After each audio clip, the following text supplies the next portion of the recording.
चलने से जूता घिसता है, फटता नहीं है। तुम्हारा जूता कैसे फट गया? मुझे लगता है तुम किसी सख्त चीज को ठोकर मारते रहे हो। कोई चीज जो परत दर परत सदियों से जम गई है, उसे शायद तुमने ठोकर मार मार कर अपना जूता फाड़ लिया है।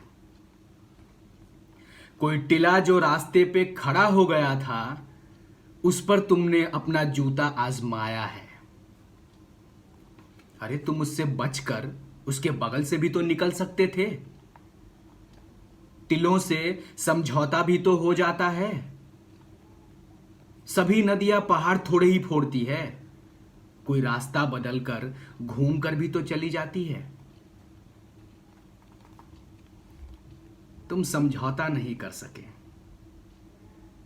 क्या तुम्हारी भी वही कमजोरी थी जो होरी को ले डूबी? वही नेम धर्म वाली कमजोरी? नेम धर्म उसकी भी जंजीर थी, मगर जिस तरह तुम अपनी फोटो में मुस्कुरा रहे हो, उससे लगता है कि शायद नेम धर्म तुम्हारा बंधन नहीं, तुम्हारी मुक्ति थी। तुम्हारी ये पांव की उंगली मुझे संकेत करती सी लगती है। जिसे तुम घृणित समझते हो, उसकी तरफ हाथ की उंगली नहीं, पांव की उंगली से इशारा करते हो। तुम क्या उसकी तरफ इशारा कर रहे हो जिसे ठोकर मारते मारते तुमने अपना जूता फाड़ लिया था?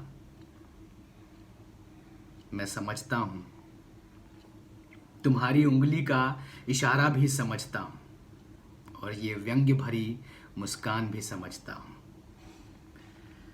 तुम मुझ पर या हम सभी पर हंस रहे हो, उन पर जो उंगलियां छुपाए और तलवा घिसाए चल रहे हैं, उन पर जो टिले को बरकरार रखते हुए बाजू से निकल रहे हैं।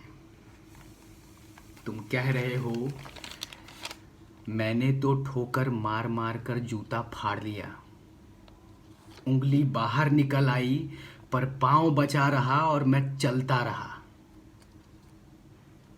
मगर तुम उंगली को ढांकने की चिंता में तलुए का नाश कर रहे हो। तुम चलोगे कैसे? मैं समझता हूं,